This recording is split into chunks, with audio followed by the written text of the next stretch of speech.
Good afternoon. I'm David Luberoff, the Center's Deputy Director, and it's my pleasure to welcome you to today's talk by Lauren Russell on landlords, potential tenants, and access to criminal records information. Before I introduce Lauren, I want to let you know that this talk is our last public event of the spring semester. Thanks to the many people who've spoken or attended this rich set of events. If you missed any of them, you can find videos of them on the section of our website devoted to past events. I also want you to know that in mid to late June, the Joint Center will release its annual State of the Nation's Housing Report. Watch for emails about that release, which has not yet been scheduled.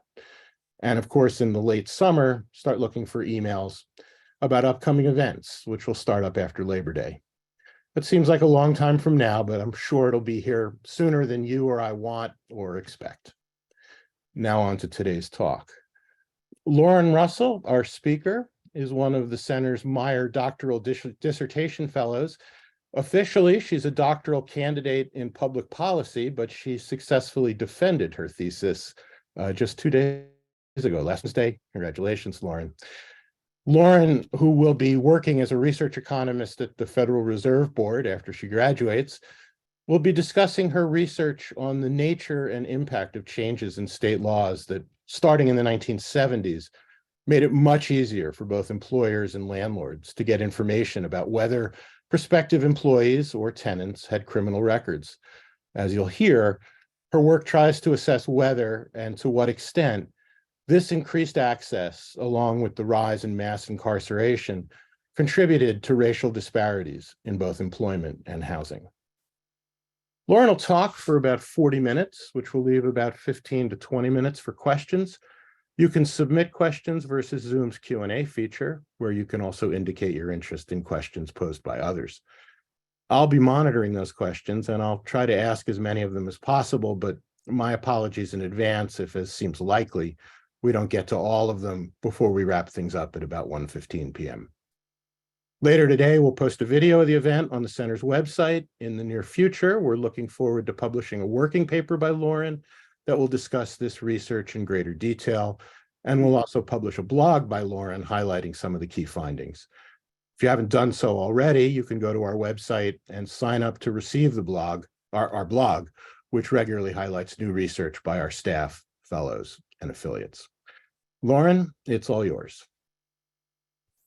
Thank you, David. All right, let me share the presentation. Oh.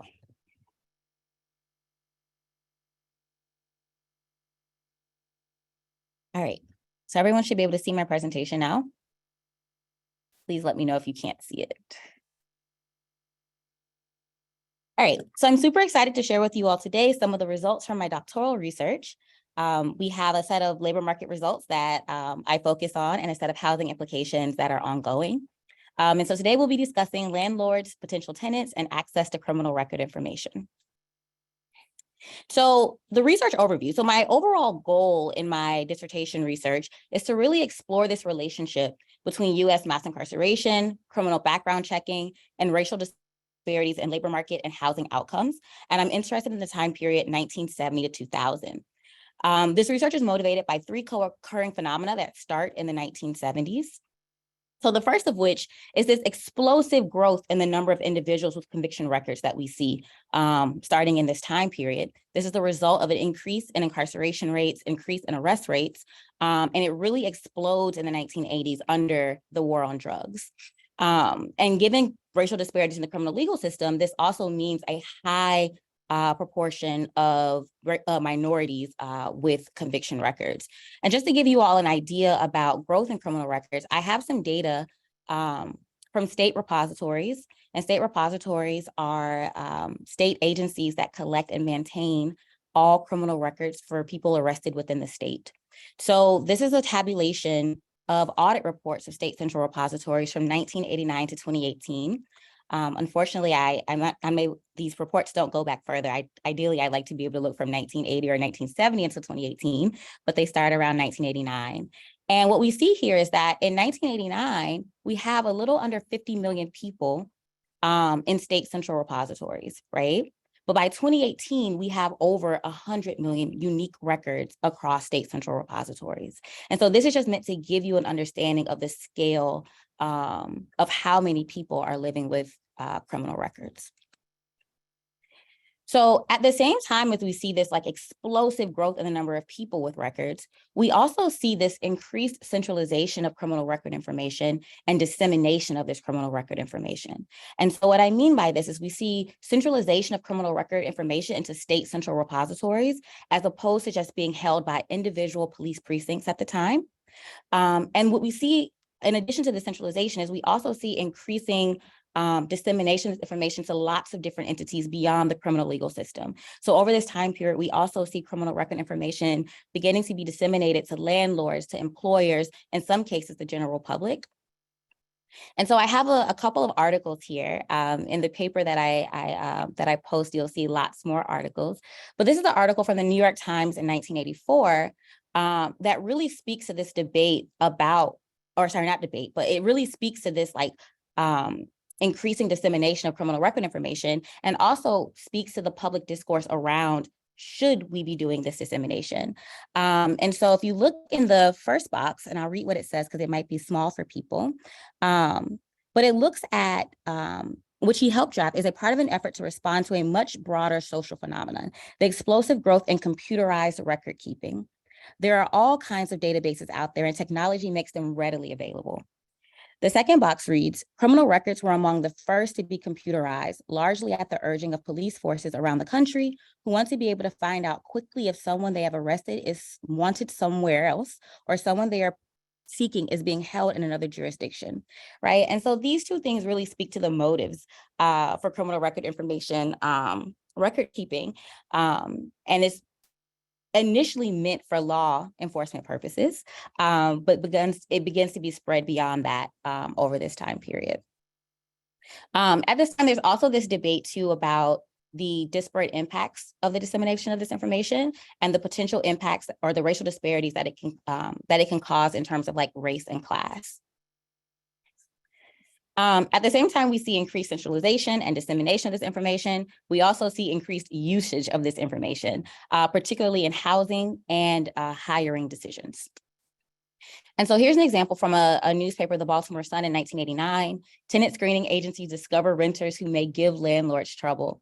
And so if I read what's in the red box, it says, these private investigators go far beyond basic credit checks to provide landlords and increasing numbers mortgage lenders with as complete a picture as possible of how well applicants meet their responsibilities. And so what this speaks to here is this increasing impetus to run criminal background checks on potential tenants. We also see this happening in the hiring space. And so this is an article from the Atlanta Constitution from 1976. And in this article, we see the urging from employers asking the governor to expand access to criminal record information in order for them to better ensure public safety in terms of like hiring people that work in people's houses. Basically, they're worried about liability from crimes that employees could potentially commit. And so over this time period, we also see just increased employer requests to access this information. So my overall research goal throughout my dissertation chapters is really to investigate the initial consequences of these co-occurring phenomena. And I'm particularly interested in studying this at a time that's really marked by cultural and legal trends towards racial equity.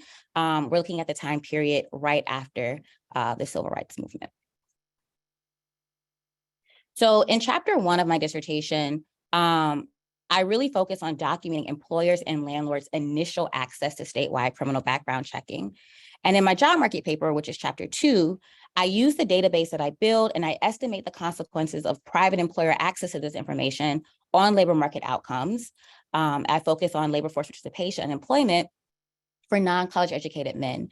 I focus on non-college educated men because this is the subset of the population that's most likely to be targeted by the criminal legal system. And I'm especially focused on racial disparities and the effects, racial disparities of the effects of these laws. an ongoing research project is now to link the data set that I've created in chapter 1 to housing outcomes. And so in future research, I'm looking to estimate the consequences of landlord access on housing outcomes in both public and private rental markets. All right. So understanding like why I decided to collect this database. Well, we have lots of research out there now that shows that having a criminal record is penalized in both labor markets and housing markets, right? We have research shows that individuals with criminal records receive less callbacks when applying for jobs. They're less likely to be employed. They're barred from some occupations that require occupational licenses, where some occupational licenses you cannot get if you have a conviction record. And they're also more likely to be rejected when they submit applications for housing, both in the private sector and public sector. But the studies that we have that show the causal effect of having a criminal record, these studies have a few limitations for studying the initial consequences that are happening from 1970 to 2000. So one, the studies that we have are all post-year 2000, where they're studying at a time when criminal background checking is ubiquitous and expected. So they're studying the impacts of a criminal record at a time when housing seekers, job seekers, employers, and landlords have already conditioned their behavior on an expected criminal background check. And these things might be very different from 1970 to 2000 as criminal background checking was really starting to ramp up. One of the other limitations of these studies is that because these studies are happening post-year 2000, they're happening at a time when criminal record information is pretty widely availability. Criminal record information is available via commercial information vendors, or which are private companies that sell criminal record information. And they're also accessible through like online centralized court records after this time period. So in these studies, when they study the effect of expanding access to criminal record information, they're often picking up on marginal expansions. For example, there's one really great paper, Finley 2009, that looks at the effect of expanding access to criminal record information for individuals who were formerly incarcerated. So a subset of the number of people with criminal record information, and the increased access is providing online access. And so this is it is a significant expansion in access, but it still doesn't quite get us to estimating like the initial expansion. Prior to this, there's been no data on initial expansions in order to estimate these initial consequences. And so what my project does is I create the first compilation of employer and landlord access states to state central repositories, or state central repositories, as I mentioned before, are state agencies that aggregate all of the criminal record information for individuals who are arrested in the state. And so state central repositories coordinate between local police precincts to collect all arrest information, and they coordinate across court systems to follow up on all the subsequent dispositions associated with an arrest. Accessing or expanding access in this time period to state central repositories is quite a substantial shock to the to criminal background checking. It's a substantial shock to the availability of the types of information that employers and landlords were previously able to access. So prior to getting state central repository access, landlords and employers were able to access criminal record information through court records. This was something that was legally feasible through open records laws, but in practice, it was something that was very difficult to do because if you wanted to do a criminal background check on someone living in, let's say, Georgia, you would have to check with each local and municipal court in Georgia in order to be able to get a criminal background check. And during this time period, especially in the early period, it often meant having to physically go to courts to collect the records. So court records were something, legally they could do criminal background checks through, but in practice, it was quite difficult. And so state central repository access is quite a big shock to their ability to conduct a criminal background check. So state central repositories, I've already given the definition, so I'll skip the first bullet. But state central repositories in their original form were really meant to be for the use of criminal legal system entities only, right? So that's for the use of people involved in like policing and courts. But over time, starting in the 1970s, we see that state legislatures really began to grant central repository access to a series of non-criminal justice agencies. And so, as I mentioned before, we start to see employers, both public and private, employers, also public and private, get access to criminal record information. This seems to be something that's driven by public concern about crime.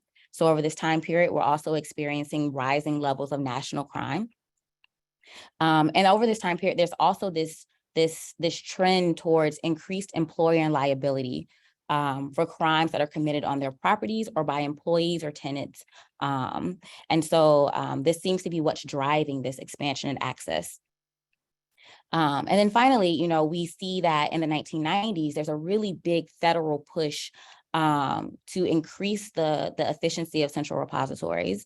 So we see things like the 1993 Brady Handgun Act that necessitates a national criminal background check for anyone purchasing a handgun. And that's something that's made possible when states have efficient, complete central repositories. So we see federal funding being pushed to central repositories at this time period. And we also see a quite large technological advancements that also make central repository dissemination even more efficient. So what do I do? So I go and I compile all of these state laws that trace central repositories. And so specifically what I look at is I look for all the laws that first establish central repositories within the state. And then I follow the laws to see all the subsequent changes in access. So I'm able to very cleanly trace when each, or except for 5 missing states, when states establish their central repositories, when do they grant employer access, when do they grant general public access, and when do they grant access to various types of specialized employers, where specialized employers are people that employ folks that work around vulnerable populations like the children or the elderly. So today what I'm going to do is I'm going to present the results that I have for private employer and landlord access to central repositories. I do want to call out that when reading these laws that grant access, there's typically a difference in the wording that gives employer access versus landlord access. So employer access is often mentioned explicitly in these laws, right? And so it's very clear in these laws that one of the major purposes is it's employment purposed. Whereas landlords typically get access under general public, I call it general public access wording, where private individuals, private companies, public agencies are allowed to access this information, particularly conviction records. Landlords start to be mentioned in the late 1990s, more explicitly, but in the time period that I'm looking at, landlords typically fall under general access. And so while these things seem to be employment and general public purposed, they do have strong housing implications. So the results of my data collection, I end up with, I'm able to trace the legislative histories effectively for about 45 states. I have 5 states that are missing that I'll spend the summer attempting to collect data on. Those states are missing because they have very complicated legislative histories that are difficult to trace. For example, you have Oregon, which is the state that renumbered its session law. So it's very hard to trace all the subsequent changes in access. And then you have some states that are unclear of whether, could access happen in 1991 or happen in 1997. So I have 5 such states to clarify. But I end up with, like I said, 45 states that I trace history for. I have 41 states plus DC that I find granting general private employer access to conviction records held in central repositories. I have 37 states plus DC that have granted private landlord access under general public access laws. And then I have 4 states that I find no laws that grant either private employer or private landlord or general access to state central repositories with a few caveats. So we have a state like New York where, New York didn't grant central repository access, but New York also has a centralized court system at the time, which was pretty rare. And so that they could, you could potentially use a centralized court records in place of a central repository. So that's the one caveat with New York. So what does it look like? So first I start with a couple of maps that show the geographic variation and timing of adoption of these laws. So first I start with central repository access by 1979. And in these figures, we have the states in green. So the states in green are the states that have granted central repository access either to private employers, which is on the left, and private landlords, which is on the right. We have states in gray, which have not yet granted central repository access, and we have states in white, and those are my missing states. So by 1979, we have evidence of 10 states plus DC allowing private employers access to to conviction records specifically stored in their state central repositories, and 9 states that have given access to private landlords under general public access laws. By 1989, we start to see more states in the West fill in, a couple of more in the Mid-Atlantic and the Northeast. By 1989, we see the Midwest filling in. And by 2012, we see the vast majority of the country has adopted these types of policies. So in my job market paper, I focus on labor markets, and I ask the questions, well, how did private employer access to criminal record information impact labor market outcomes? So restating the question better is, how did employers' inaugural access to centralized criminal record information impact the labor force participation and employment of non-college educated men? And are there racial disparities in this effect? I study from the time period from 1978 to 1998. Even though we have states that adopted these policies prior to 1978, as you all saw, I'm limited by data constraints with labor market data. So I started in 1978. And I observed 21 states that adopt laws granting private employer access to conviction records stored in these repositories. And I estimate these effects by exploiting that variation in timing of state laws that granted employers access to state central repositories. I do this using a new heterogeneity robust estimator from Callaway and Santana. I also replicate these results using another similar estimator from Sun and Abraham. And I evaluate the effect of these laws on the probability of labor force participation and employment for various race, gender, education groups. And so when I say race, gender, education groups, I mean, for example, like non-college educated Black men, non-college educated white men, college educated Black men. So I get pretty granular with the subpopulations that I look for effects for. So I'm going to walk through the main results of this paper. So the first set of figures here are the results from looking at the impact on the labor market outcomes for non-college educated Black men.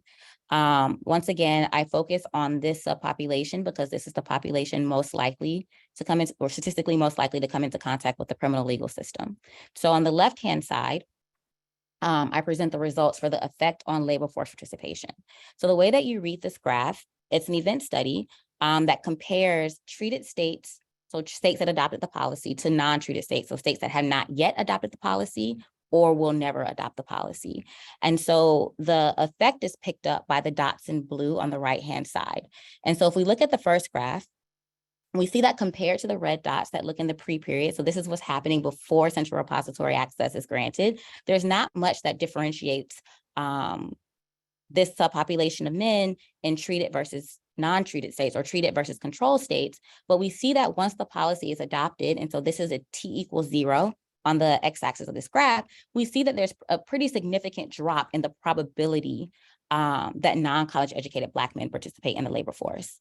If I were to aggregate these dots over the full post period, so over 4 years after the policy is adopted, I find a net decline of about 4 percentage points. So that means the probability of participating in the labor force decreases by 4 percentage points over this time. On the right-hand side, I look at what happens to their probability of being employed. And what I find here is that I estimate a statistically insignificant, but negative 1.3 percentage point decline in the probability of being employed. And so I compare the magnitudes of these results, and I see that the decrease in labor force participation is significantly larger than the decrease in employment. And this is suggestive that what's happening here is that implementing these central repository laws decreases job seeking amongst this population of men. And so it speaks to this element of discourage job seeking, right? So if you know that employers are going to run a criminal background check and you have a criminal background and you attempt to find work and you have experiences of being denied work several times, you might just stop job seeking, right? And so that's what I mean about this like discouraged job seeking behavior. I then look at results for several other subpopulations.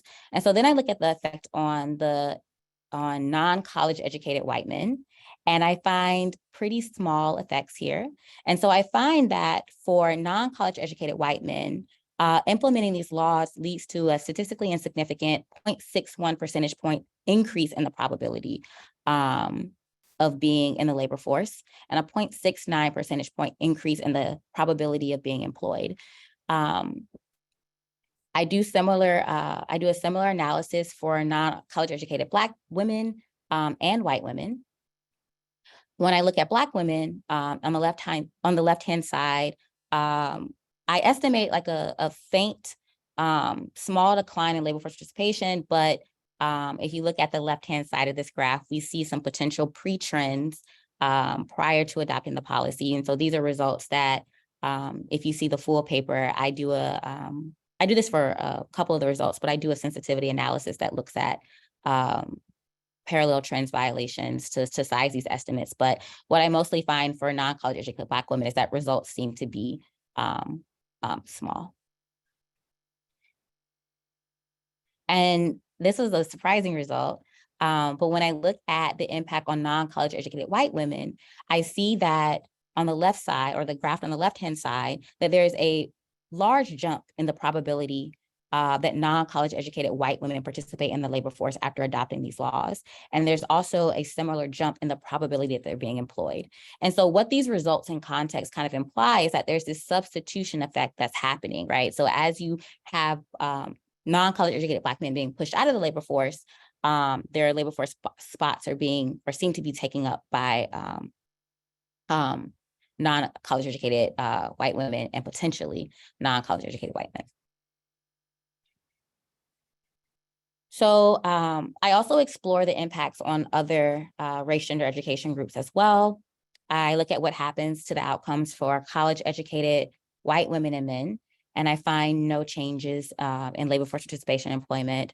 I do this also for college educated Black women, where my results are noisy. I see evidence of pre-trends, but I think the suggestive evidence is that there's very small declines, but once again, caveat, the estimates are noisy. And then I also look at the results for college educated Black men, where I don't find large differences. The estimates are noisy, similar to the estimates for college educated Black women, but intuitively speaking, there could also be a non-trivial number that could have criminal records. So there could be potential decreases in labor force participation there, but I'm not really able to say anything with those estimates. One group that's left out of this analysis is Hispanic Americans. I'm unable to give solid estimates for Hispanic Americans because of very small sample sizes in the CPS. But this is also another group that, similar to Black Americans, has a higher likelihood of coming into contact with the criminal legal system. So it's also important to explore estimates for this subpopulation. I just can't do this with the CPS sample. Finally, I estimate the effect on aggregate LFP and employment. And what I find is that there's no evidence for aggregate increases in labor force participation or employment rates within the state. And I take that as evidence or more supporting evidence for this substitution effect that I believe is happening between types of workers. Finally, I compare these results, or I contextualize these results with the discrimination literature. And so I start with contextualizing this within a model of statistical discrimination, right? And so if we think about a model of statistical discrimination where, absent having criminal record information, employers may underhire individuals from groups that they believe are statistically likely or more likely to have like future criminality and productivity, and those things are associated with race, then we would expect that central repository access could potentially lead to an increase in the probability that non-college educated Black men without criminal records are employed, but a decrease in the probability that non-college educated Black men with criminal records are employed. So this is not something that I can directly test. The CPS doesn't contain any data on criminal history, but I do argue that my results are consistent with other empirical papers in this literature. And so my first result was that the decrease in the labor force participation of non-college educated men, I argue that this effect is potentially driven by a negative effect on those with criminal records and not those without records. We have lots of work from the sociology literature that shows that having a criminal record reduces labor force participation through decreased job seeking. And my results are very much in line with that. My second result, that the decrease in the employment of non-college educated Black men. And so this effect is potentially driven by decreases in employment for those with criminal records, driven by their decreased labor force participation, and possibly increasing or non-decreasing employment amongst those with a record. And so the negative sign on the effect suggests that the magnitude of the first effect is larger than the latter. So meaning that the decreases in employment for those with criminal records is larger than the potential increase for those without a record. So what does this mean for housing outcomes? So one, the labor market findings have very direct implications for housing outcomes. So one, decreased labor force participation and employment leads to these a substantial reduction in earnings. So we have estimates that show that, the lifetime earnings of people with felony convictions, but who are never incarcerated, their lifetime earnings are reduced by 22%. And for people who were incarcerated, their lifetime earnings are reduced by 52%, right? And so what we see here is what's happening in labor markets in terms of labor force participation and employment really limit the ability to afford buying or renting a home. But there are also some effects of this that don't have to stem from labor markets. So one, we know that individuals with criminal records, they face barriers in housing on both sides, right? They face barriers in access to public sector housing, so public housing, a lot of or federally funded public housing programs often limit access to those things based on criminal history. And we also know that in the private sector, private landlords are also screening tenants on the basis of criminal history. And so given that people with criminal records are kind of squeezed from both sides, this leads to increased rates of housing instability, increased rates of homelessness, and also increased rates of recidivism. We see in the current time period that policymakers have really recognized the challenges of renting with a criminal record and the resulting racial disparities that can ensue from having access to housing often be determined by criminal history. And so we see a selection of cities and some states passing these fair chance for housing laws that seek to limit landlord use of criminal record information and renting. As a result, we see Massachusetts Courier Reform as an example of attempting to limit how long certain types of conviction records can be disseminated. And we also see a HUD memo from 2022, and we see a HUD guidance from 2016 that really speaks to the racial disparities that can stem from using criminal record information in both the public and private sector housing. And so contemporary policy focus on these barriers really highlights the importance of estimating the initial availability of this information. It emphasizes the importance of estimating the initial availability of this information. So next steps, what I plan to do, similar to how I've estimated effects directly on labor markets, the next step in my research is to really focus on estimating effects in housing markets. So I want to ask the question, what was the effect of public and private landlords' access to criminal background checking on rates of homelessness, recidivism. I'm particularly interested in neighborhood sorting. So how do people select which neighborhoods to live in, and patterns of residential segregation. And similar to what I do with labor markets, given racial disparities in the criminal legal system, I want to directly explore the racial disparities in these outcomes. I believe that these results are really important for understanding how contact with the criminal legal system can really doubly penalize people who've been involved with the criminal legal system and their families in a lot of markets that are really important for economic mobility, like labor markets and housing markets. I think this is also especially important given the conversation we have now about access to opportunity, right? And the neighborhoods that children grow up in.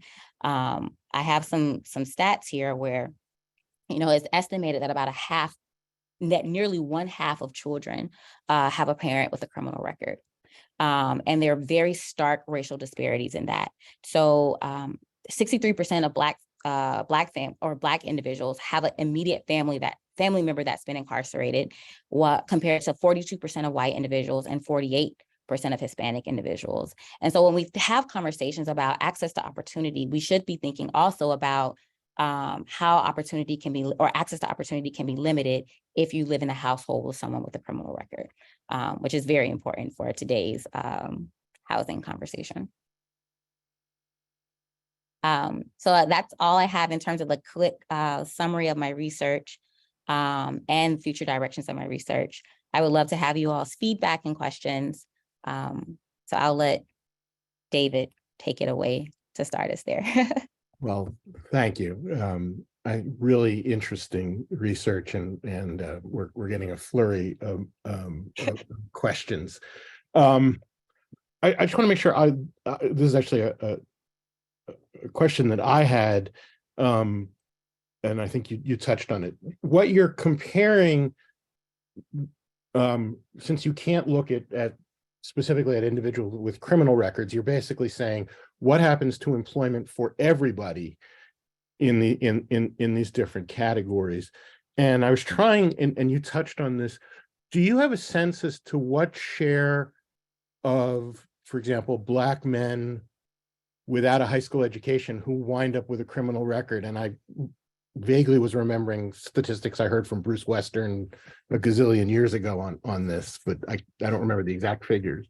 Yeah, I don't remember the exact figures also for the current time period, but estimating those figures for like 1970 to 2000 have been very difficult. There is no national tracking of the number of people who have a criminal record.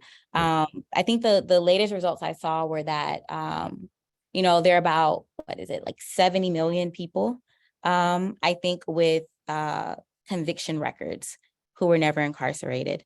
But I don't have the numbers for this time period. It's something that I've been honestly trying to figure out how to back out good estimates of that, given the limited data.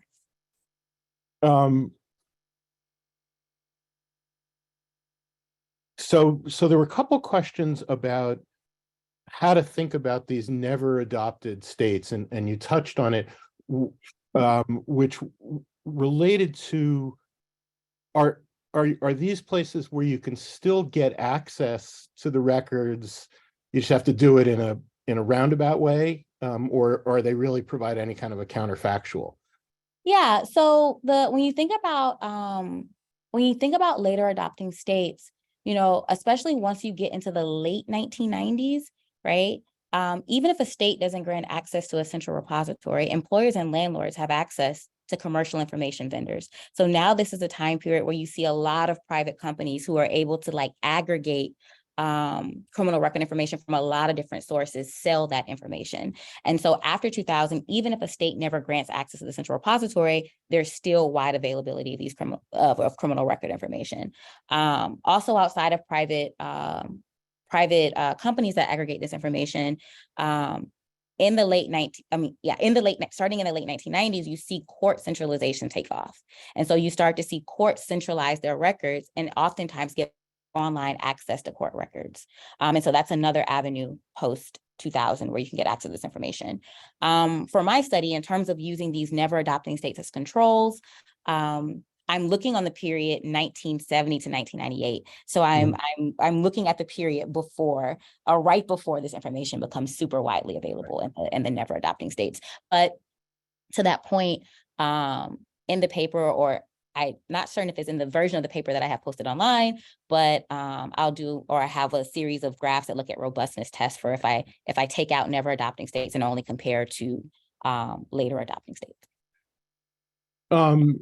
That actually leads me to a question about why you picked 1998 as the end date, and I think partly I was thinking about the early 2000s is kind of when digitalization really takes off, and seems to me, in theory, becomes even easier to get this information, or I would think it might have gotten easier. So I don't know if you've run anything that sort of says, is there an impact of the improvement in the ability to access this information?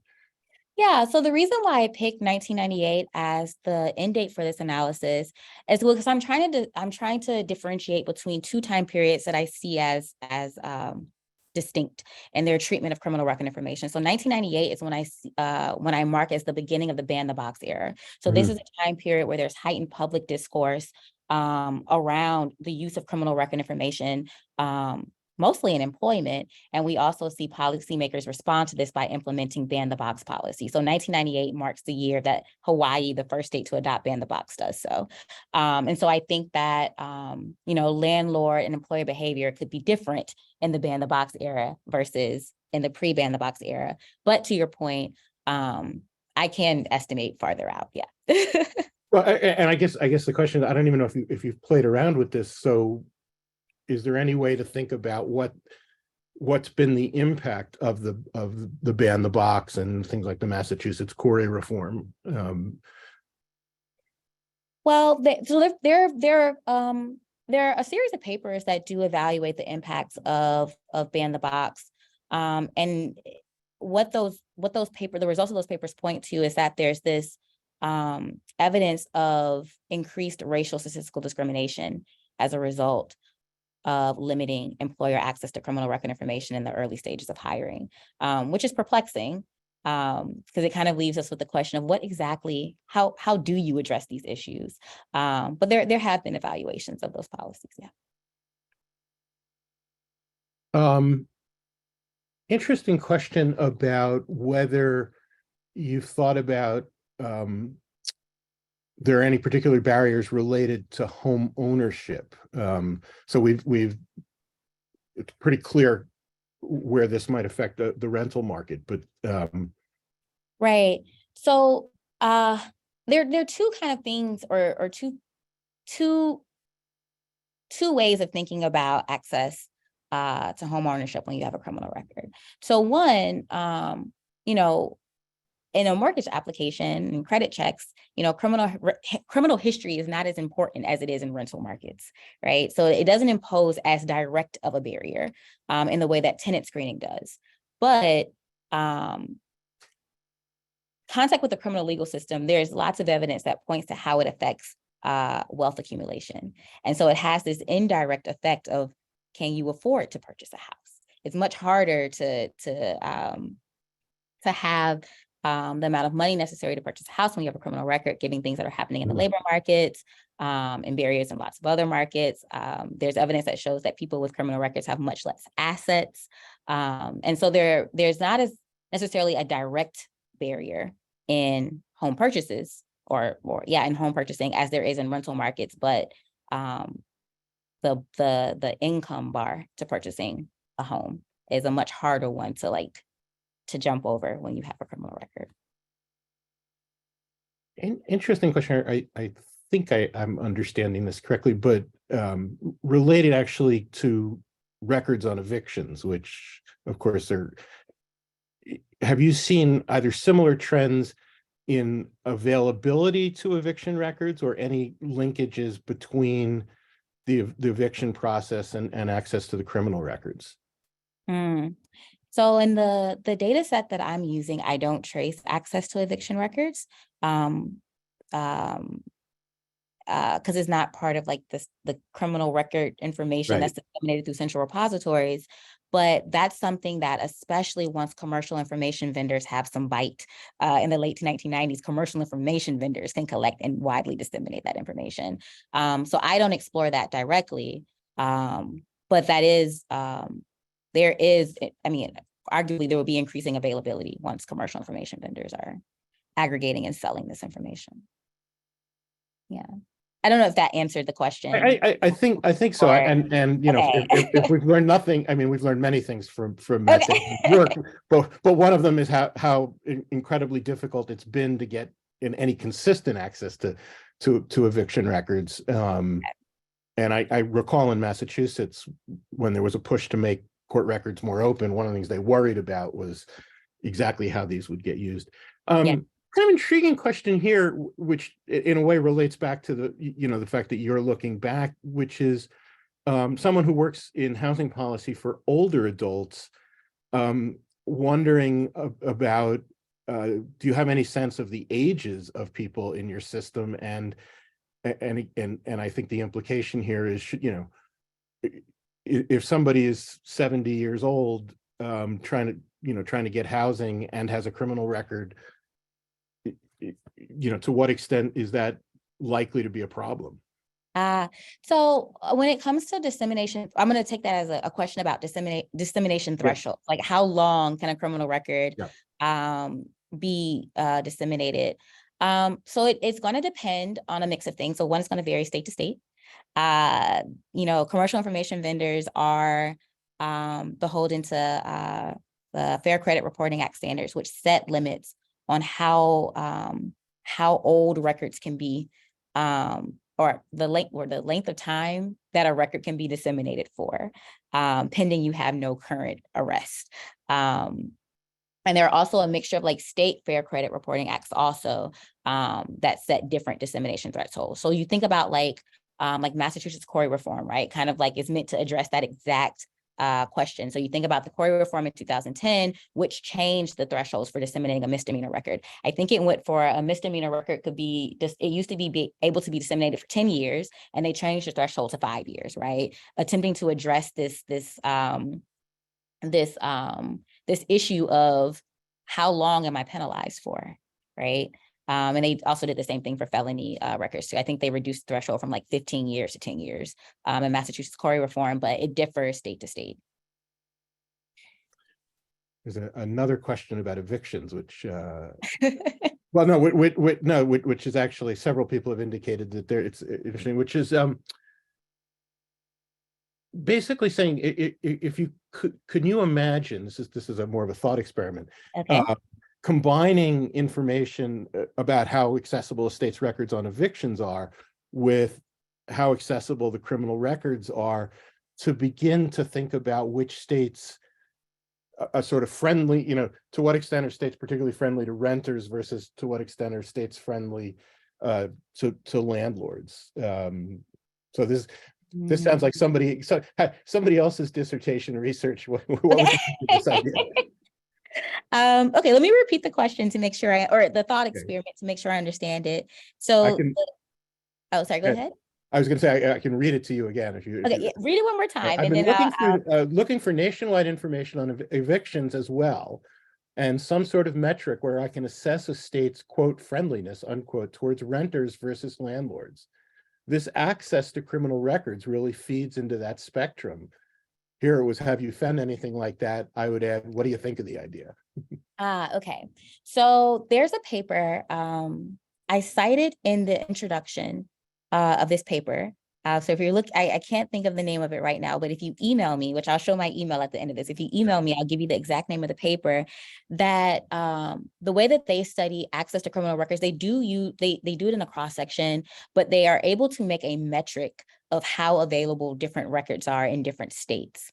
So this is not something that I've done in this research project, but you could potentially follow the methodology of how they do it in their project. I imagine what they did was like, collecting a lot of different laws around, so for me, criminal record information and information and somehow combining that to make a metric of accessibility. So they do that in their paper. If you email me right after, I will tell you the exact name of that paper. But that's just not something that I've done. But very, very interesting. If by the way, if you don't get the email address down, you can always go back to our website to the event for there it is. There we go.